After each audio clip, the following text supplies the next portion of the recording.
كيف ترى هذا؟ الآن أنت لايف يا شيخ، ها؟ دقيقة فقط حتى نرسل الروابط للناس. إحنا الآن لايف صح؟ صحيح.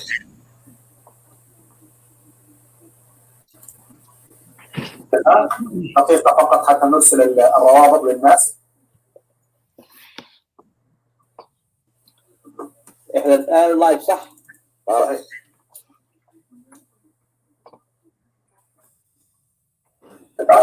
دقيقة فقط حتى نرسل الروابط للناس.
مرحبا أستاذ أحمد.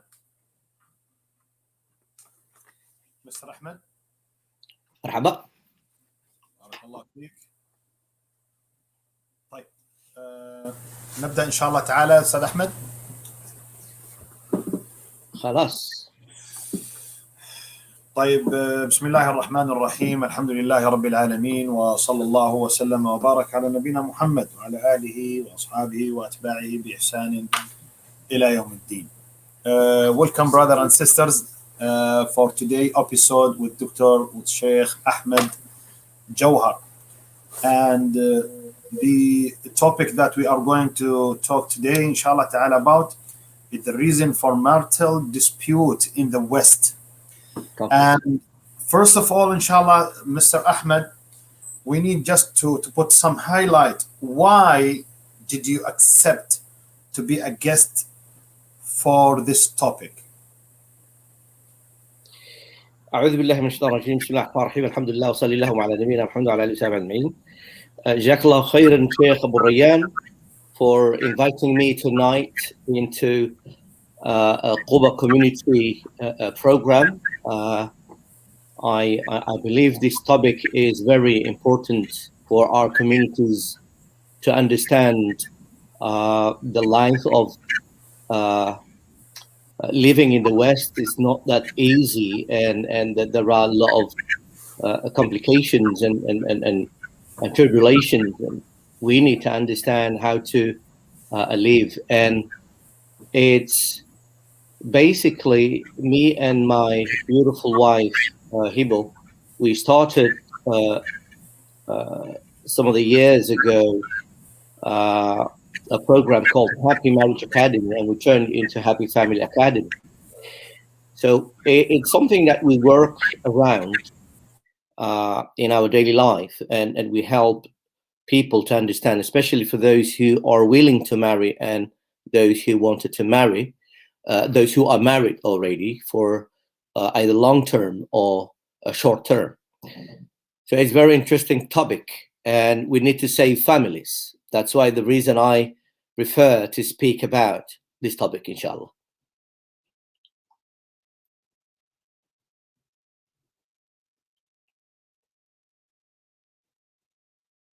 ما فيش صوت يا شيخ. Yeah, just I need to start this topic before we go to the reason. Is it right that the percentage of problems here in the West between husband and wife is very high than the our back home? Is it percentage wise? I'm not quite sure. When you look at the Horn of Africa, especially where we come from, and the Islamic countries, basically in the Gulf states and شبه الهندي قارة الهندية, you'll find that this topic is one of the major concerns within the families, because people getting married and soon you see them separated, and basically in the West, when you look at, I've seen one of the newspapers, they highlighted the rise of the divorce rate within the Western cities. Such, they called it was a couple of years, 2-3 years ago. One of the male newspapers, they said London is one of the divorce city. So it's something that definitely its implications will have on our families. And back home, I've seen some of the countries like Somalia, Djibouti, Eritrea, Sudan, Kenya, and Saudi Arabia. All those countries, they have high rate of divorce. And what is the reason? I wanted to talk about the reason why. I have a presentation for that. But the main thing basically is that we do not understand the essence of the marriage. Why do we marry if we are married? Why we have married? What do I need from marriage? And what is the value of the marriage? And when it comes to from Islamic perspective, Islamic education, why Allah subhanahu wa ta'ala ruled and made for us a way to get married and to fulfill your desire. But that is what we fail to understand most of the time. And you will see that some of the people, when you ask them why you want to marry, some of them they want to say, I want to have halal marriage, and that's it. So what is beyond halal marriage then? What entails this halal marriage? What is the responsibility that is awaiting for you? What do you have as a skills and competences and qualities that you're going to perform in this marriage institute? How you're going to be the best of it? So those kind of things we haven't been trained and taught. Just what we have is a verse from here and there, hadith from here and there, and such a culture wise, it's good to be married, is this, is that, but the essence, the core value of the marriage seem to be missing in here. Okay, Mr. Ahmed. So while you were talking, I was asking my son, before even we moved to the West, I used to hear that the percentage of the divorce here in the West is very high.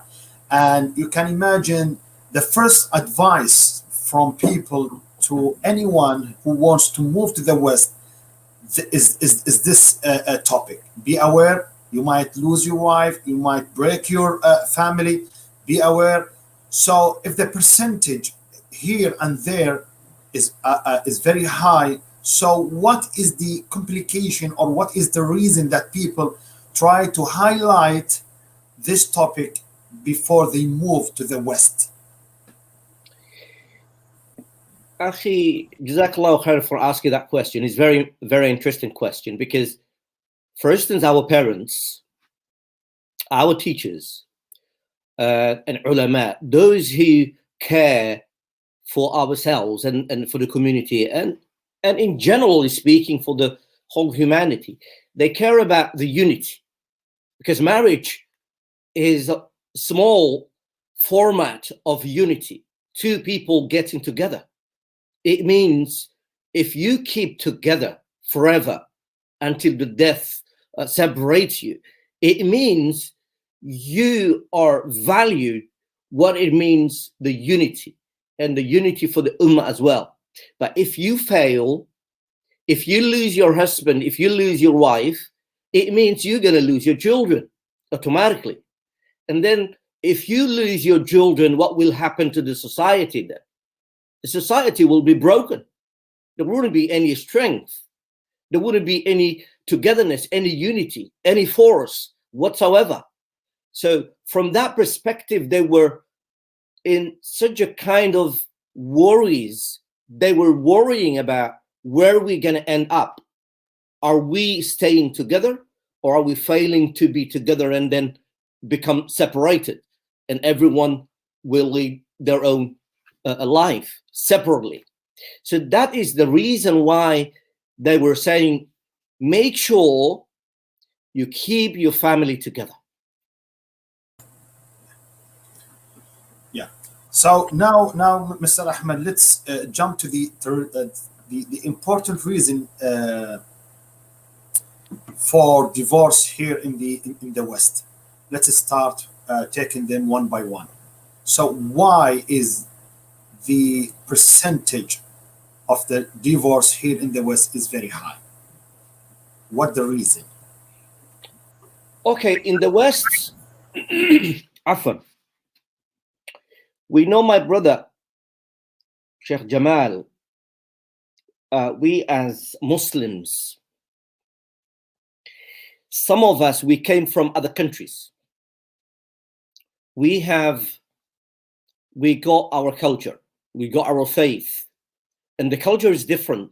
The one who comes from Pakistan, Bangladesh, Malaysia, that side of Asia, won't be the same culture, even though their faith and religion is the same, but he won't going to be, or she won't going to be, the same as practice in terms of culture and ritual, those who are from Saudi Arabia and in the Gulf states. Similar, those who are from Nigeria, from Somalia, from South Africa, they don't have a similar, there are similarities when they practicing Islam and faith, but their culture is completely different. In that aspect, there are some sort of mental or mindset, a belief or a perception about certain issues, especially when it comes to marriage. So the marriage that happened in Somalia and the marriage that happened in Nigeria will be different than the one you're happening in UK or in Sweden. You see what I'm coming from? People are valuing, they may have different values when it comes to aqiq, when it comes to wedding, when it comes to paying money, all that stuff. And the other thing is what men believe from a woman. How a man, I would say, see a woman. What is woman for him? And vice versa, what a woman is for a man. How a woman sees a man. And what will be the interaction that will happen between them. How do they treat themselves? How a man treat, I'm not talking about the ideal thing, but how do they treat their wives and how those wives treat back their husbands? Do we see as someone who is dear, someone who is loved, someone who is very high in terms of a value into your heart and mind? Or is someone that you met once and that you can, if you don't like each other anymore, that you can separate it? So these are the differences when it comes to values. And there are 6 aspects that we've divided into where the disagreement and the high rate of divorce, where that come from. If you allow me, I wanted to show people the screenshot, what I prepared for them to see where that come from. One of the things I mentioned, the values, right? The other thing is about equality. Okay. Do a man see a woman as equal human being like him? Do a woman see the vice versa? So equality is one of the things when it comes to work, when it comes to household, when it comes to pay. And you see in the West that the pay for a woman and for a man is quite different. Where that difference come from? Why those people, especially when it comes to female, those feminists, where they coming from? Why they shout? What makes some of the female raise their voices? Why they want to be heard? Are they ignored or not? So there are certain things that people need to understand, Akhi.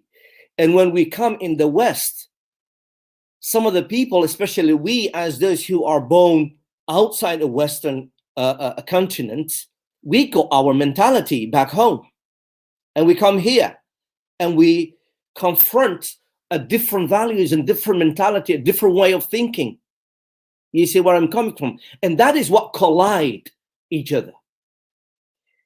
And guess what? What do you think about the young generation then, who grown up here, but their ancestors and their origin are back home? So what do they see on a daily basis? What do they see is just from their parents, their relatives, and they live in two different worlds: Western world and African, Asian, Muslim world. You see what I'm coming from? So those who their ancestors and origin are outside of Europe or America, they live in two different worlds, and they have some sort of intellectual or inner conflict, I would say. Is the reason behind this point, which is you mentioned very important point, Mr. Ahmed, is the reason for having this reason, particularly this reason, is a lack of knowledge or a different environment, because of a different environment, or if it is also a lack of knowledge. So people need to understand, to study, to read, to be aware of those value. There are a couple of things. Number one, I would say most of the time there is a lack of knowledge. And when I'm saying lack of knowledge, what I mean, we came from a family household. As a boy, I've been brought up in one way when I come from Africa, for instance.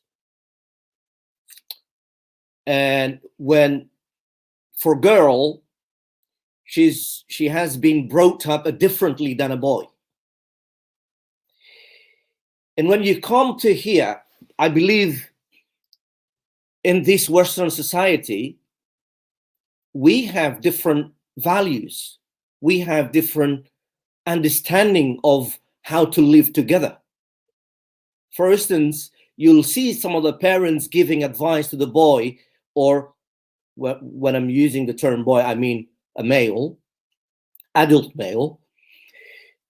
They telling him that he is responsible of the house, of this unity, of this marriage.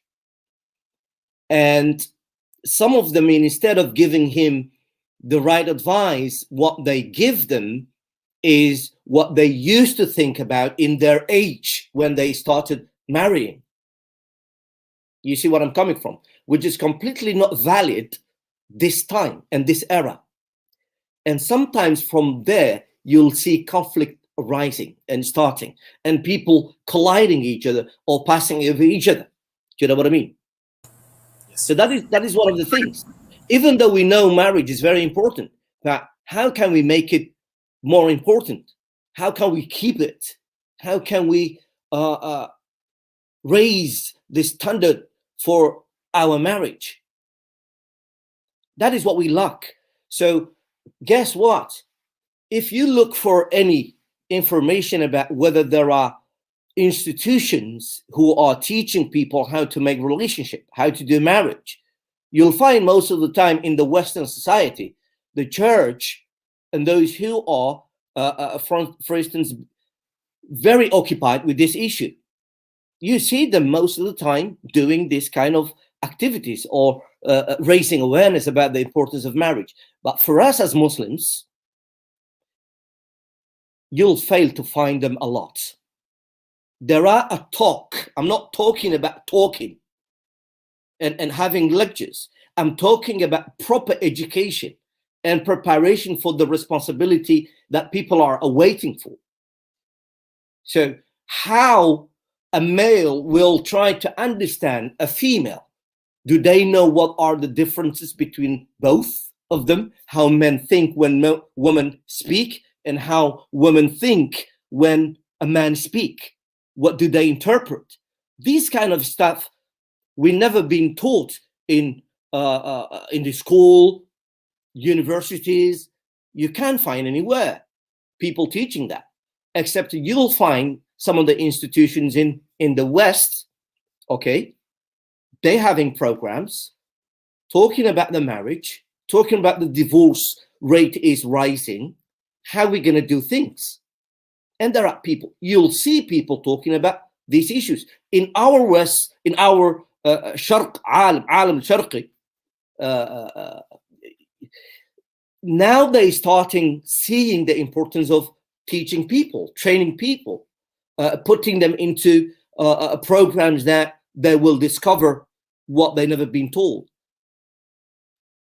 So that is what we're missing. Education is a big part, but there is no marriage education. You'll see people being busy and occupied with their time preparing their career. All we have here worry about is about career. Okay, you're going to be masters in one aspect of, in one thing, for instance, finance or lawyer or a medicine field, but you've never been a master's or a PhD holder in how to make relationship. And some of the mentality for some of the people, they think that is something obvious to do, something normal. It's عادي. We can do it. I can get a wife and live with her easily. Why do you make that a big deal? So if it is not a big deal, why they fail? Why we see people failing day in, day out? So from that perspective, we put a very stress on this issue. And some of the countries that started is, for instance, Malaysia, when they saw their problems in terms of family breakdowns is a high rate, they start teaching people, and they said, if you are not having any license, which is marriage certificate, if you don't have that, you weren't going to be married. And guess what happened? One of my friends in Canada told me that one of their children, one of the boy who went to Malaysia studying university there, he got a young girl, a young lady, and he wanted to get married with her. But unfortunately for him, he never did that course. While she did the course and she had the certificate, guess what happened? They said, we're not gonna let you marry her before you get the certificate. You see? So he went back, get the course, trained, and then after that, he got married with her. That is what we need mosques, organizations, all our communities need to do.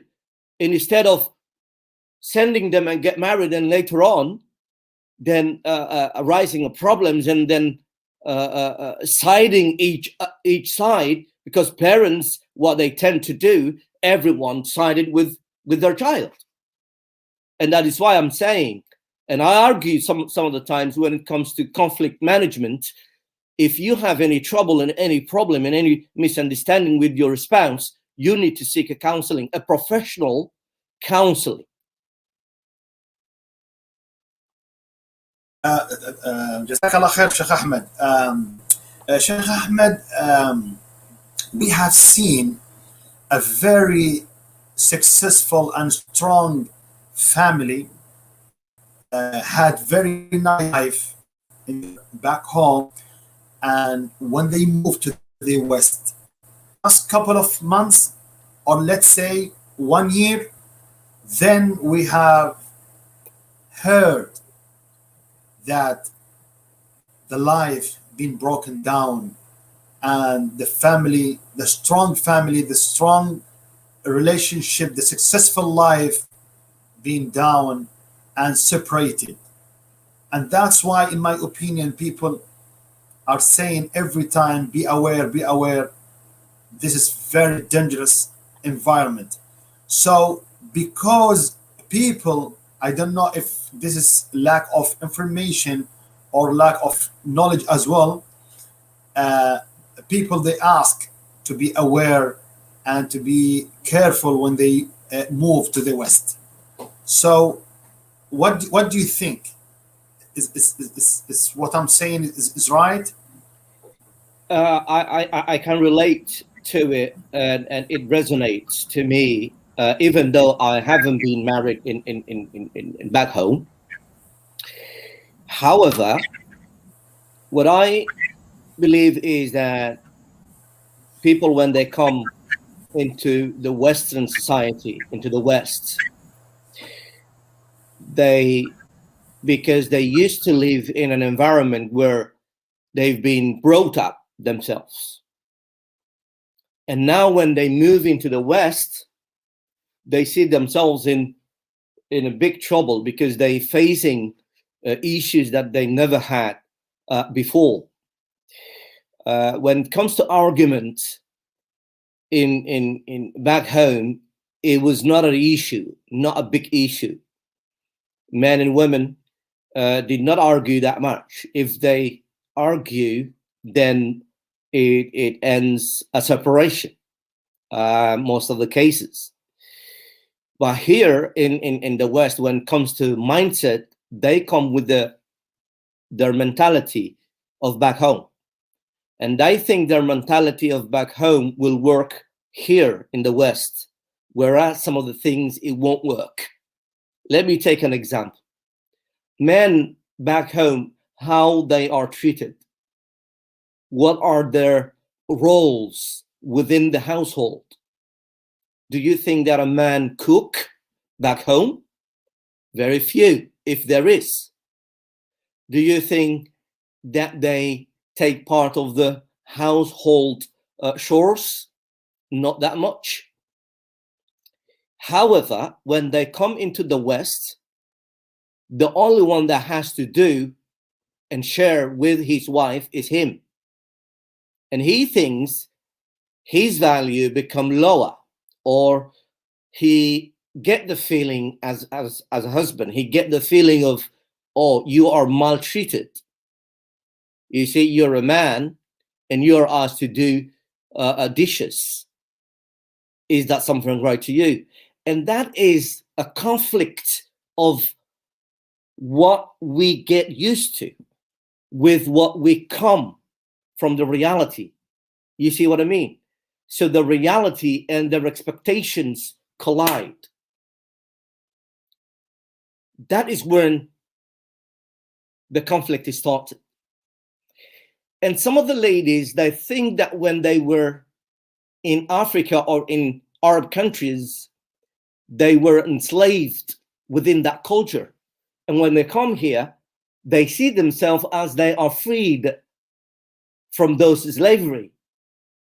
And the first point, some of them, I'm not generalization, but some of them, they had that mentality. And when they come to here in the West, they think that they can challenge their husbands. And the first fight they start is with him. That is where the broken down families you see.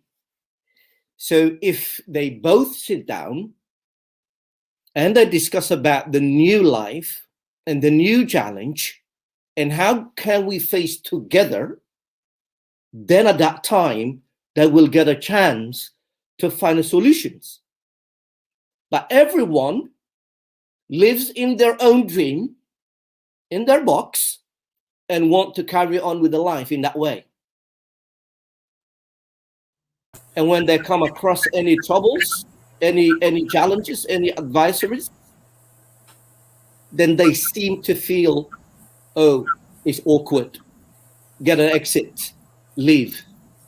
So the first thing that they do is just to try to find a solution. But if they don't find a quick solution, what will be the ultimate solution then for them? Escape. Get out of here. Get exits. Don't face the challenge. So that is what where the problems come from. Very important point, Mr. Ahmed. Jazakallah khair. So if you allow me, Mr. Ahmed, Sheikh Muhammad Jum'a is waiting in the line. Jazakallah khair. MashaAllah. Allah yahfadhu. Habibna. Inshallah, participate with us. Inshallah ta'ala. He's going to add something. Sheikh Muhammad Jum'a, حياكم الله. أهلا وسهلا. مرحبا أستاذنا. الله يحييك أستاذ محمد، يا مرحبا. ما شاء الله، يا مرحبا شيخنا الحبيب. أهلا أستاذ أحمد. حياك الله. الله يبارك فيك. الحمد لله. I was listening what brother Ahmed, Sheikh Ahmed Jawhar said. Jazakallah khair. I want to thank you in Sheikh Ahmed, inshallah. It's amazing, mashallah, what he said, but I gonna inshallah speak in very basic Arabic, inshallah. Everybody can understand me, inshallah. Definitely, inshallah.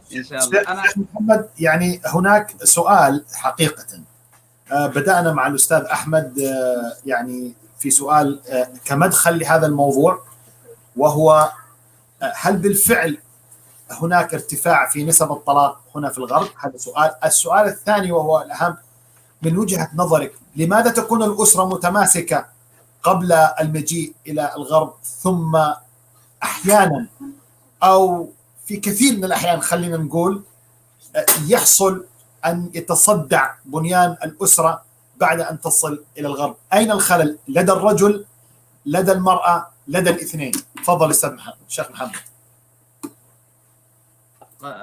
في الحقيقة أيضا في المشرق للأسف مرتفعة الآن، لأنه حصل تعقيدات الحياة وتغيرت الدنيا بشكل كبير جدا. يعني لم تعد الحياة كما كنا نحن أطفال أو شباب، يعني تعقدت الحياة بشكل كبير في جميع أنحاء العالم، ونسب الطلاق مرتفعة حتى في كثير من الدول الإسلامية. يعني واستمعت إلى التجربة اللي حكاها عن ماليزيا أخونا الأستاذ أحمد، وأرجو إن شاء الله تعمم على الأقل نحن المراكز. لو حصلنا على هذه المواد التي تقدم بإمكاننا أن نقدمها هنا لجمهورنا إن شاء الله تعالى، ولعل الأستاذ أحمد يكون أقدر على جلب هذه المادة إن شاء الله، يساعدنا بأن تكون جزء من هذه المادة بين أيدينا، وإن شاء الله بإذن الله تكون مفيدة جدا إن شاء الله.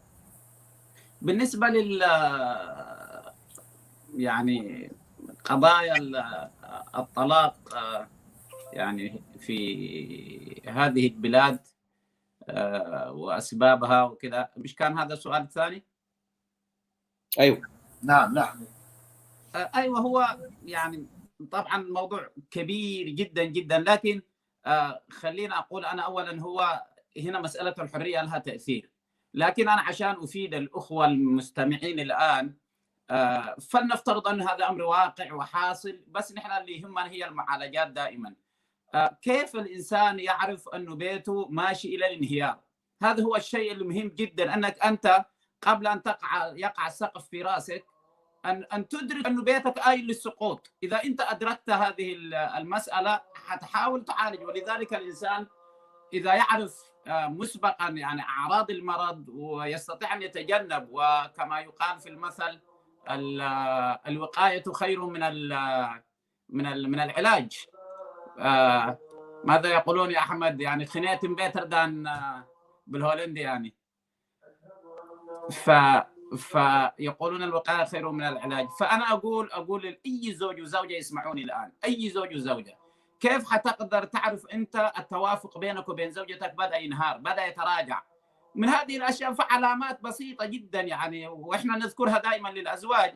فمثلا إذا وجدت بينك وبين زوجتك بدأ يسود الصمت في البيت لأي أسباب عادية جدا، وجدت اختفاء القضايا المشتركة فيما بينكم، ما في شيء مشترك يجمعكم للحديث حوله، ما في مشكلة في علاقتكم، لكن بدأت تظهر هذه الظواهر فيما بينكم، يصبح العمل بالنسبة للرجل أو المرأة أهم من فلنقل الرجل يعني أهم من البيت، وكل اهتمامه إذا انصب في العمل الرجل. تصبح المرأة صديقاتها يعني أهم عندها من الاهتمام بالزوج.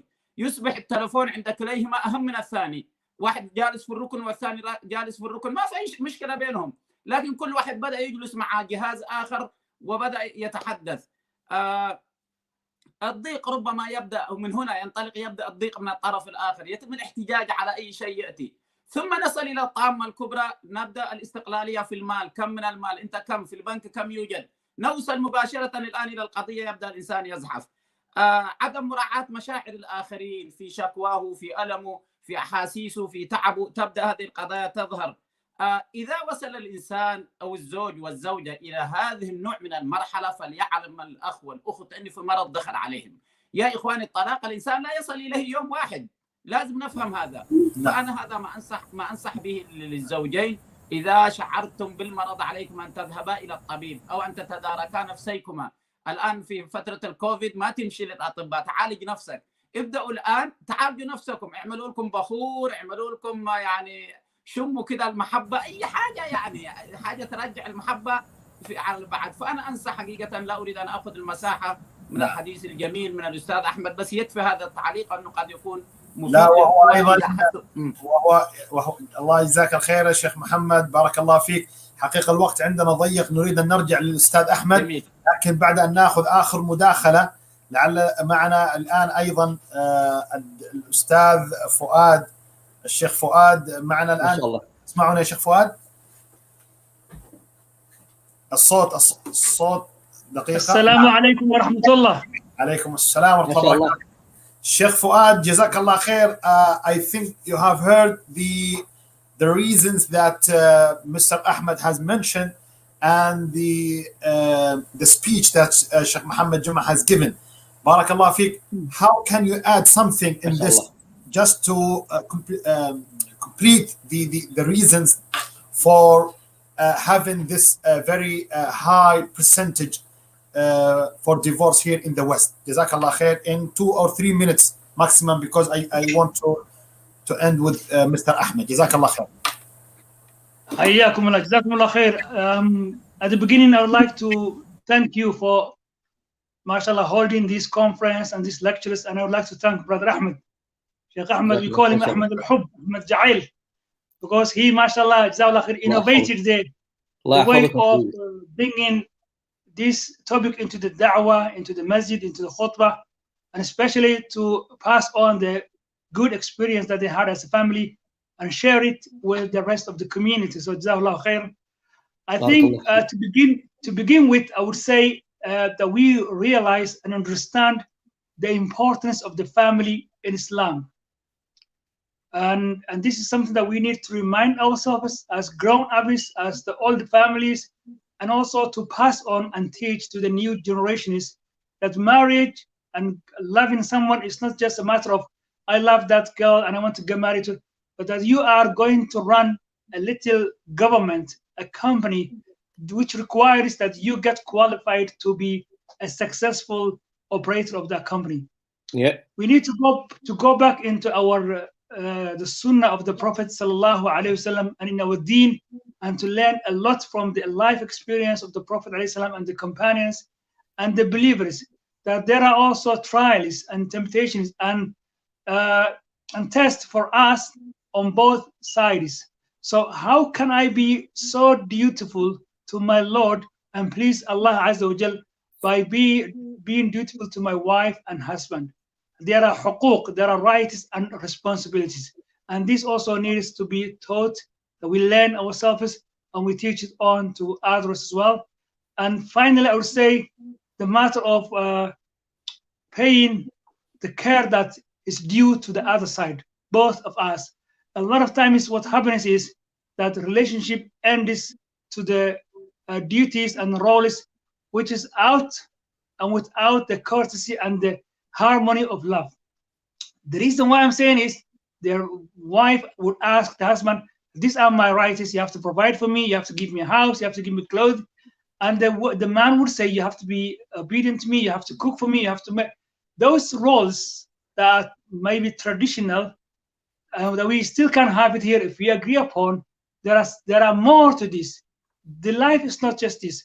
Plus, if there are children who will take the whole of our life would become for the family, for the children. When we have children, they require our care and love and good, happy family life. So this is the thing that we need to prioritize our families. And the key is education. I think we need to educate ourselves Islamically through the knowledge that's available to us, to learn from the other communities and all the good practices we bring in, and we kill all the bad habits that we either may inherit from our cultures from back home or our communities in here. A lot of times what we do is we mix the Islam and the Muslim culture.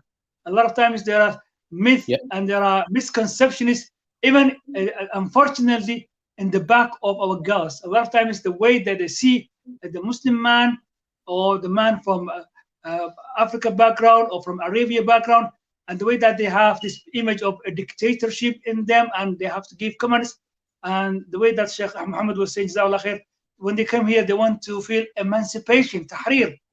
They have already been freed by Islam, and they have to feel that they're queens and the princess in our houses. Absolutely. And that all we are there is for them. Whatever we have is for them. We share with them. We provide for them, and they have our time and our life is with them all the time. And I think if we have this, inshallah, we will have a good life in here and also in hereafter. And jazakumullah khair, barakallah fikum. Barakallah. Thank you so much, Sheikh Fuad. Very beautiful, mashallah. Very point. Jazakallah khair. Sheikh Ahmed, the rest of the time will be given to you. Just I would like to ask you a question, that how do you like to comment on the speech of both Sheikh Muhammad Jum'a and Sheikh Fuad? And inshallah ta'ala we'll end by this, inshallah tabarakallah ta'ala. Jazakallah khair, Abu Rayyan. First, I'd like to express and extend my gratitude to both Sheikh Muhammad Jum'a and Sheikh Fuad Bashir, who are both of them dear to my heart, and I love them so much for the sake of Allah and for what they're doing for the community here in the West, especially in Birmingham and in UK. They are really, really role models for our community, and I would recommend those youngsters and those around in our centers to benefit from their knowledge and experience. Jazakumullahu khairan. I welcome their recommendations and interventions, which I believe if people could follow those lines, they would be survived. They would be definitely survived. Both sheikhs, they talked about whatever the situation may be, we need to revisit what we stand for as Muslims.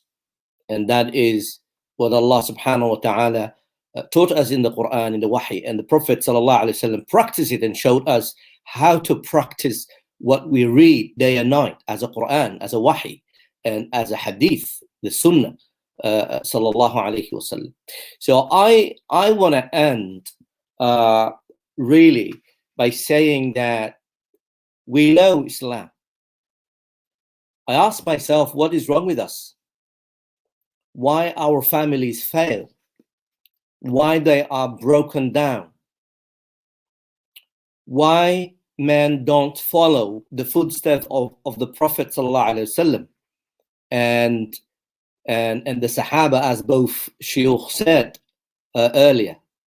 Why women don't follow the footsteps of Khadija and Aisha and all those Ummahat al-Muslimin, al-Mu'mineen? Why don't we fight each other? So I would say we fail to understand or to value the importance of marriage. And if we, when we got married, if the purpose of marrying is to pleasing Allah subhanahu wa ta'ala and connect your marriage to the heavens, to sama, to Allah subhanahu wa ta'ala, I believe as a man and as a woman, you will respect each other for the sake of Allah. I want to send this message to my fellow Muslims, regardless their background and color and language. Hopefully they will understand where I'm coming from. My message to them would be then, we need to understand our human psychology. We need to learn how men act, process information. And then there is a cycle called thought, feeling, and behavior. It's called cognitive behavior. So the way you think may influence what you feel, and your feeling will introduce you to take some of the actions and ask you to do something. But if you control your emotions, because I discovered a theory that says when men or male ego collide with female emotions, then it becomes volcano eruption. Subhanallah. Yes. So what we need here is understand how men think and how women think, how men act and how women act. If we learn that, maybe we can embrace each other's differences, because those differences are sometimes what makes most hard to live together. And there are more other aspects I would really say we need to learn. So Jazakallahu khairan, Sheikh, for inviting me. I call people to learn before they get married. If they are in marriage, learning process is ongoing. It's lifelong, ongoing process. So get kitab, go to seminars, and teach yourself. Be teachable. Jazakallahu khair. Actually, Mr. Ahmed, we're still hungry. We haven't been full. And I would like to invite you again and again to give us more opportunity, inshallah ta'ala, to highlight and to address all these points again and again. Because me, myself, I need to read, to listen, to watch, to be close to the people like you, Mr. Ahmed. It's very important to highlight all these points for the community, especially here living in the West is very dangerous. We have to be educated, trained all the time to avoid all the devils here in the West. Jazakallah khair. Thank you so much for your accepting our invitation. Inshallah ta'ala. Ya Abu Rayyan. Barakallah feek. Yes. معذرة الحبيبي, I just wanted to show one slide, if you allow me. Yeah, the problem is we still have only one minute before Iqamat al-Salah here in the mosque. So Rahman is waiting for making Iqamat al-Salah, and I'm very, very, very sorry to try to, inshallah, but inshallah this could be, inshallah ta'ala, the promise of our next, inshallah, episode with you, bi'idhnillah tabaraka wa ta'ala. Bi'idhnillah. Jazakumullah khair. Allah yahfadhak. Inshallah ta'ala, tomorrow we'll have Dr. Awal Khair. And Dr. Awal Khair is a doctor here in Birmingham in the hospital, and he will be with us, inshallah ta'ala, to highlight some point about the COVID-19 or maybe some other topic, health topic, inshallah ta'ala, tomorrow. The same time and the same method, inshallah tabaraka wa ta'ala. Thank you so much, Sheikh Fuad. Thank you so much, Mr. Ahmed. And inshallah ta'ala, we are very keen to see you again. Barakallah. Subhanakallah. Ashhadu an la ilaha illa ant. Goodbye. Assalamu alaikum. عليكم السلام ورحمة الله.